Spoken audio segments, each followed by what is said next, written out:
Otenba to Yancha yokoso. Welcome to Otenba Yancha, an online event on inclusivity and the Netherlands-Japan cultural cooperation.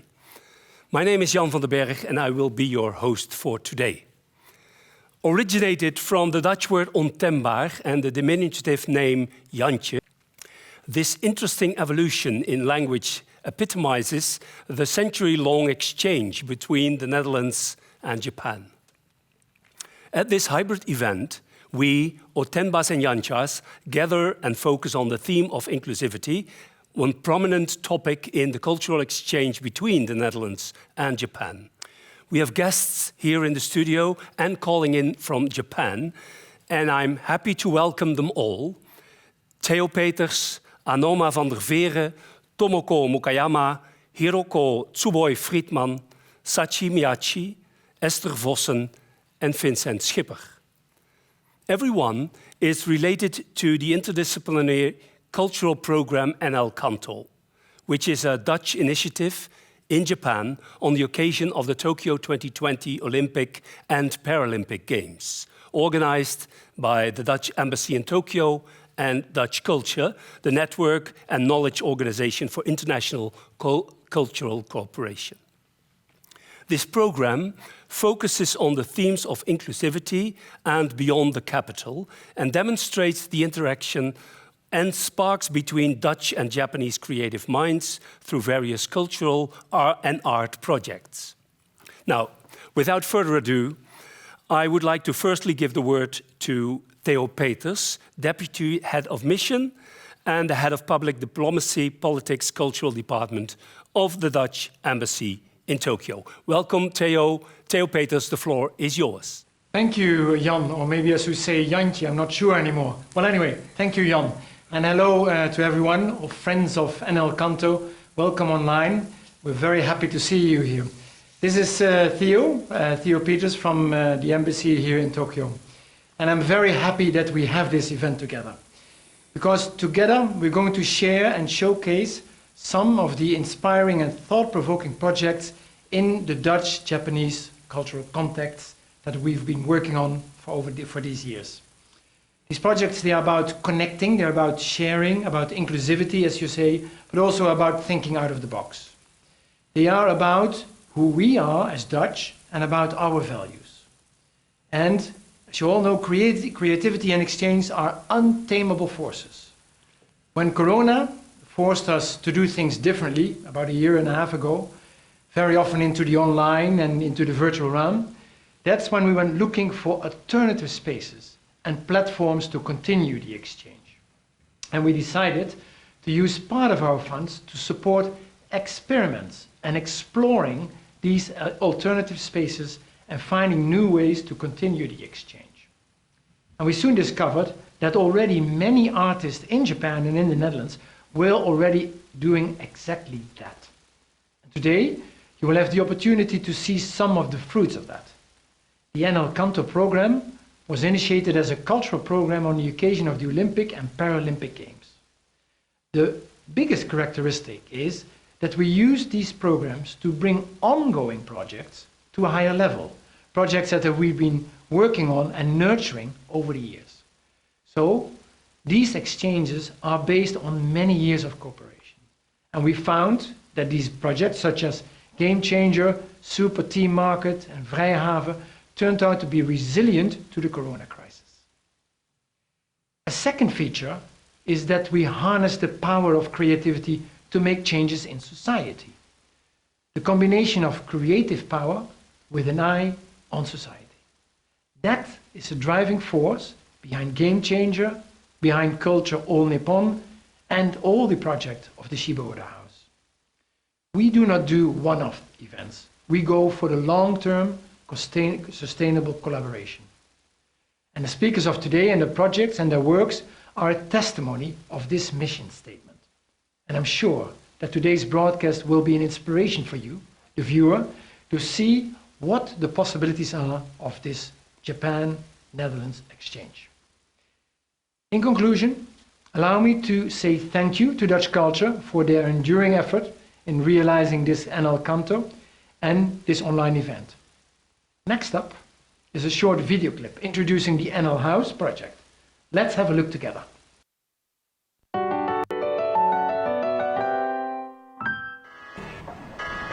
Hello everyone, this is Amy from NL House.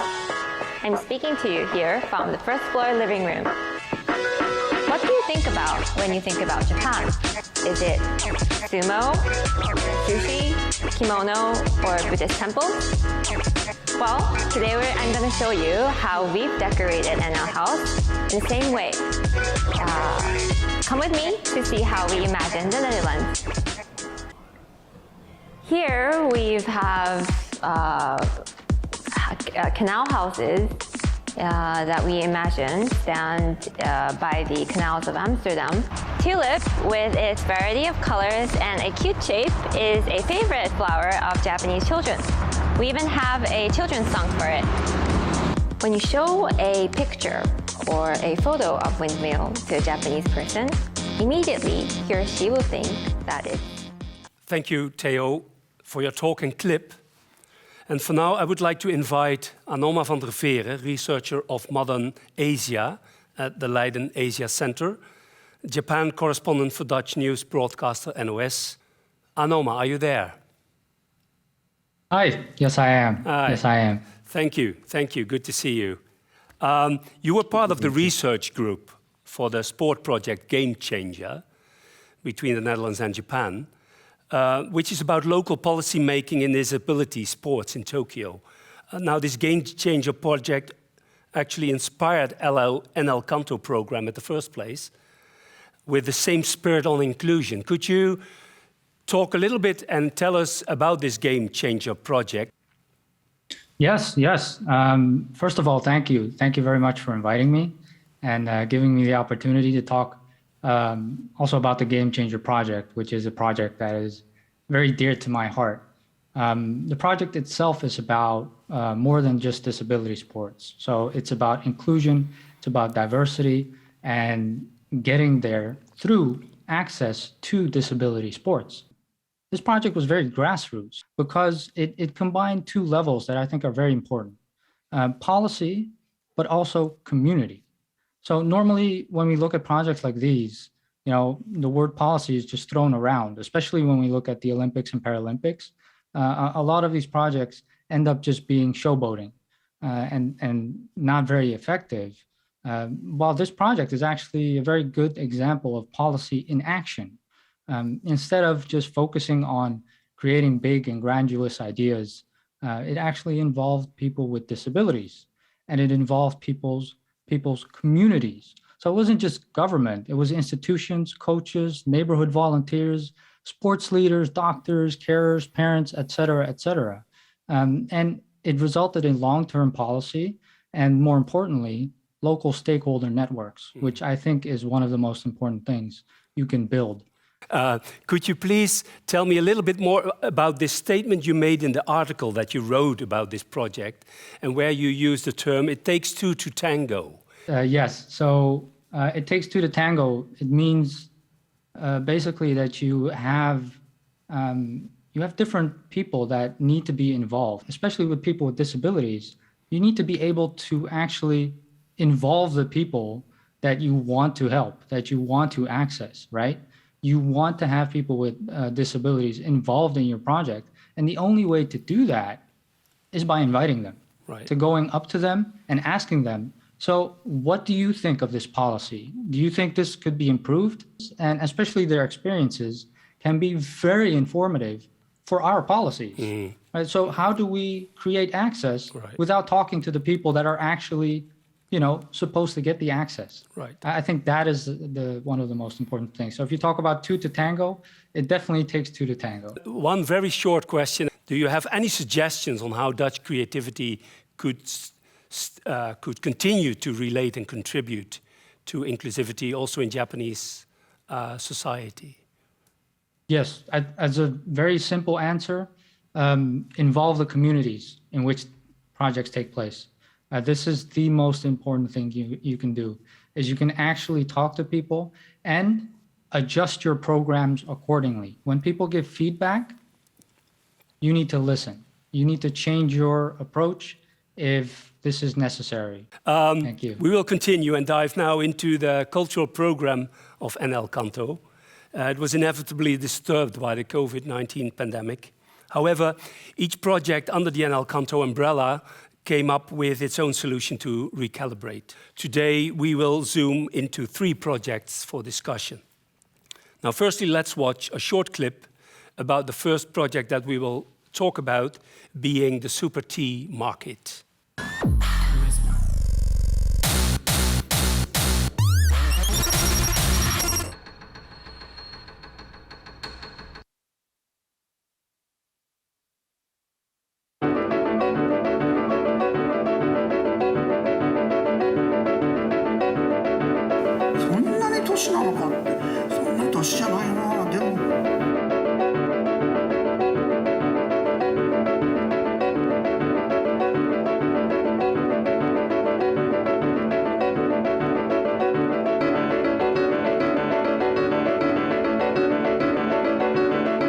So now I welcome Tomoko Mukayama and Hiroko Tsuboi-Friedman. Welcome, both zooming in from Japan.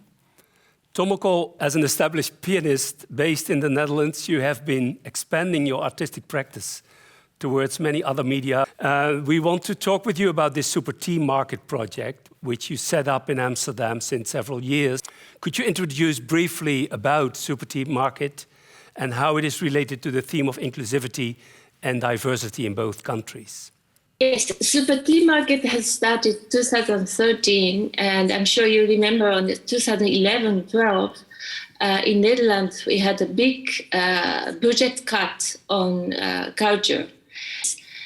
Before that time, I was always inviting younger people to come to Netherlands. Many small venues disappeared. And since I'm invited to have a piano concert, and I thought I should make this space broader for more people, especially younger artists. This was around the piano concert in a lounge, and also during the pause, we had invited younger artists to show their work. That was the beginning of Superteam Market.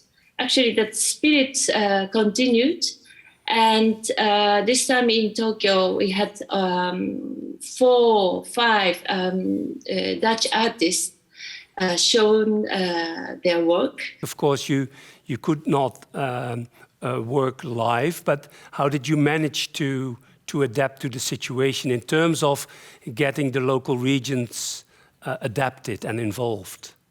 Could you tell a little bit about that? Yes, we actually did in live with a small audience this time, but to have this, we had already cancelled and postponed, let's say, twice in the past. And second, the show which we saw was actually the second postponing. We decided to go to online, but actually this time in November, we had in Spiral Hall, which is in middle of Tokyo, we had a small audience and had interactive event 2 days. And this time, not only having artists and having a chance to have dialogue between public and artists, we had also hosted actually 7 workshops and roundtable discussion. So it was quite dense, rich 2 days. Welcome you, Hiroko. Thank you for joining this event.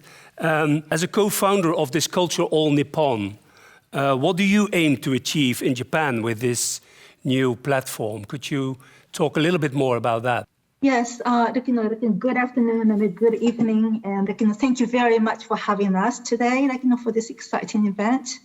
Yes, the aim of the Culture All Nippon and linked to the Superteam Market, as Tomoko mentioned, it's about inclusivity.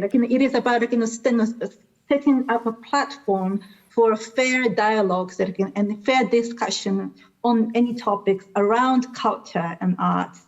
For the Netherlands, what really drew my attention is about this inclusivity, the spirit of it, such as culture in an open space in society. The culture is by and for everyone, which seems to be lacking in Japan at the moment. Where there are lots of attempts, to create platforms and space, for fair discussions, and yet somehow, that type of attempt is not exactly working. And especially during the COVID, with Tomoko and other experts, and artists, the filmmakers, and the playwrights, we put up online discussion, to promote and maximize the voice of artists, and creators, creators, people in the cultural domains. And through these discussions, we realized that it is important to really have a platform to voice our opinions more freely. So the Culture of Nippon can, and also the Superteam Market was all about this inclusion and talking out and just talk just talk about this in much more open public space and domains and So my next question for both of you would be what kind of new insights or experience did you get from these discussions? So next to organizing the platform and having people around the table, could you give some examples of what it brought you? The big impression I had is that in Japan, everything is very organized. All the, not all, but a lot of discussion has a scenario, and you have to follow this. But because we had so many events during these 2 days, we didn't prepare enough.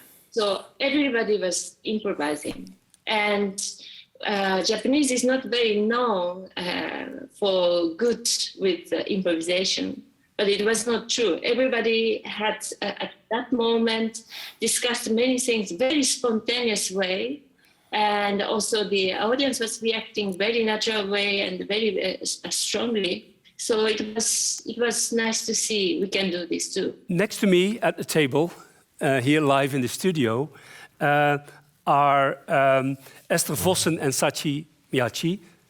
Welcome to you both.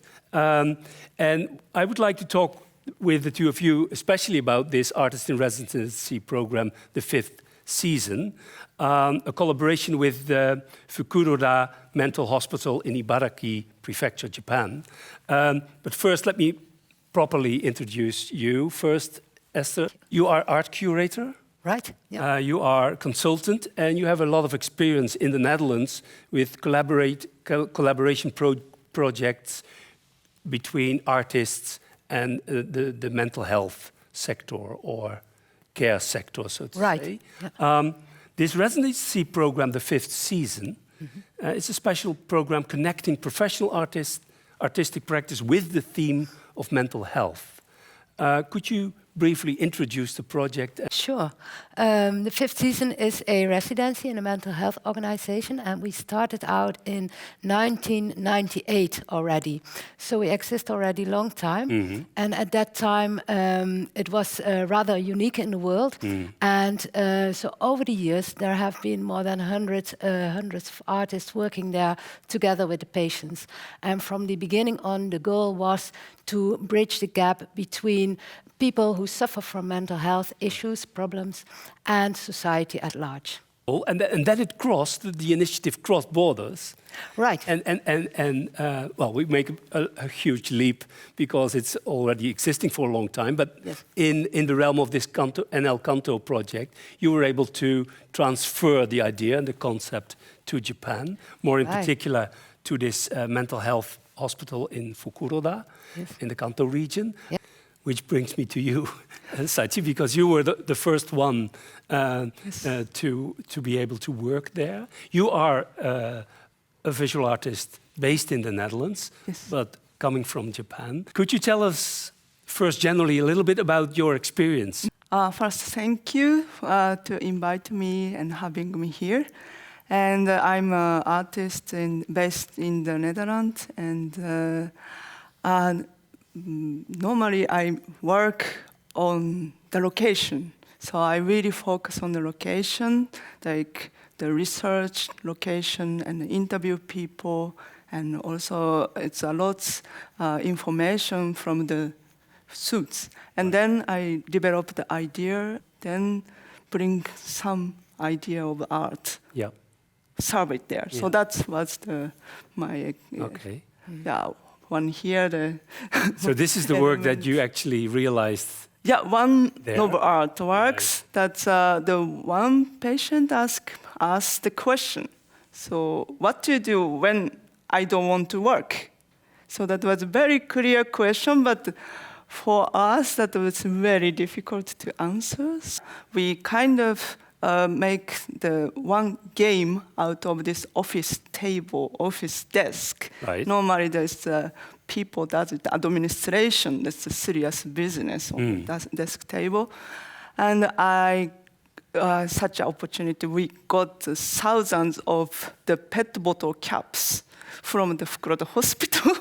So we made a game that sorting out by throwing the pet bottle caps. Okay. And we invited patients or staff member, medical staff member, doctors, and even director of the hospital. We played out. So we had such a mess and colorful mess in our studio, and then that was the first thing. That's the hat. Yeah. That you created. Yeah, there was one project. You can see the facade. So that's exactly the shape of this origami hat. Right. So if you make this hat on your hands, it's a little size. But we thought how to multiple bigger and larger, right, and then become this hat to almost a one-to-one copy of exactly. the entrance, right? So by this, we need a lot of hands to hold the gigantic paper together. So that's become the one very exciting action. I invite all the viewers to visit your website, the Fifth Season website, because there you can see a clip where a lot of people are together folding kind of origami, a large origami project for a community. The next cultural NL-Kanto project being Vrijhaven, Free Haven. Let's first watch the clip.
Okay, thank you. Welcome back. No need to worry about your computer, about the sound, because this clip was meant to have no sound. So no worries about that. Welcome to the table, Vincent Schipper. So we saw a lot of collaborators to the project in the clip. They all seem to be very different and diverse. A lot of names. So maybe it's up to you to introduce a little bit more about who they are and how you managed to deal with the COVID pandemic and get them all involved, although you were not there yourself. So the question being kind of like, how did it start? Yeah, exactly. What did you want to achieve? So basically, just to be really clear, also from the beginning, so the Vrijhaven project was actually first supposed to be a series of panel discussions, really talking about certain topics or themes that we found important within the creative sector that relate to inclusivity and diversity, Right. As well as a series of exhibitions. There were 4 panel discussions, and there were going to be 4 or 5 different exhibitions, 1 in Amsterdam and 4 in Tokyo. And of course, that didn't happen. Could you give an example of one of the connections or the initiatives that comes to mind when thinking about the project? Specifically for Vrijhaven? Yeah. Really quickly, the Vrijhaven project is now just it's really bringing people together. But I think one of the best things, one of the best examples actually is our collaboration with N1 Tokyo. Okay, that's Kohei Katsura. Yeah, so Kohei and Satoru and Masa, and it's actually a larger group of people. They have a lot of spaces throughout the Jingumaya area. They have, I think, around 14 different spaces, and they're all very, very fancy. So they rent to Hermes, and they do all these really big exhibitions.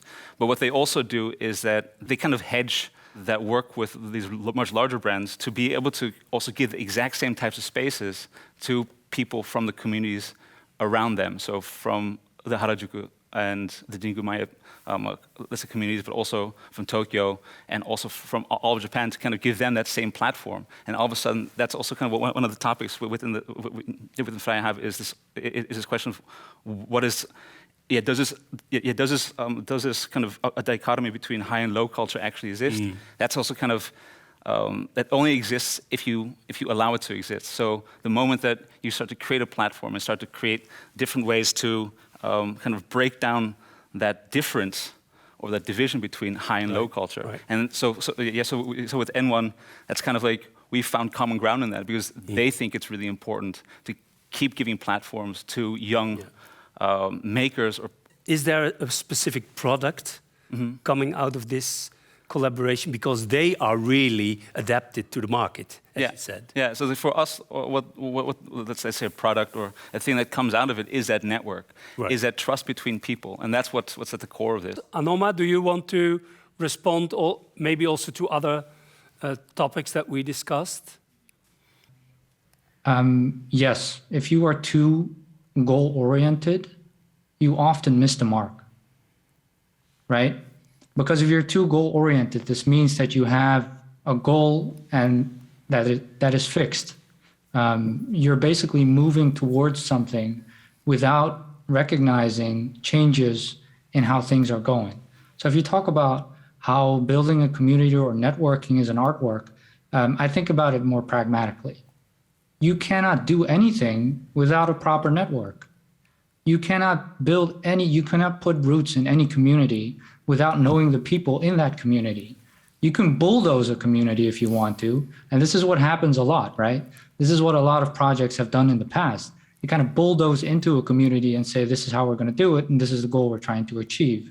But in the end, you're not achieving much because you're not listening to the people that are actually stakeholders. You would define this as artwork. I would define that as having a basic root in your community upon which you can build something, a good, strong foundation. Otherwise, there's just nothing there. Right.